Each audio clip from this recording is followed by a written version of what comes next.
আমাদের বাড়ির পাশে একটা দোকানে কচুরির সাথে এই শুখা আলুর দম দেওয়া হয়। সেটা খেতেই আমি বারবার ওই দোকানে যাই। যাকে তার আগে যেটা করতে হবে, কড়ার মধ্যে বেশ খানিকটা সর্ষের তেল দিয়ে তার মধ্যে 5 ফোড়ন, শুকনো লঙ্কা, হিং দিয়ে নেড়ে চেড়ে নিতে হবে।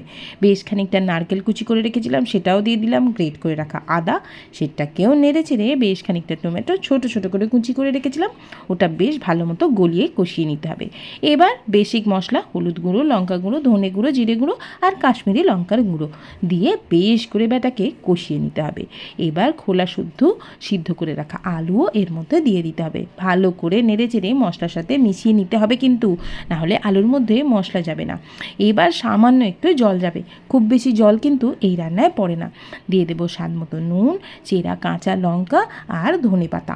আবারও একটু নেড়ে চেড়ে দিয়ে দেবো সামান্য একটু চিনি। ব্যাস, এর সাথে লুচি, পরোটা, কচুরি একেবারে জমে যাবে। Must try.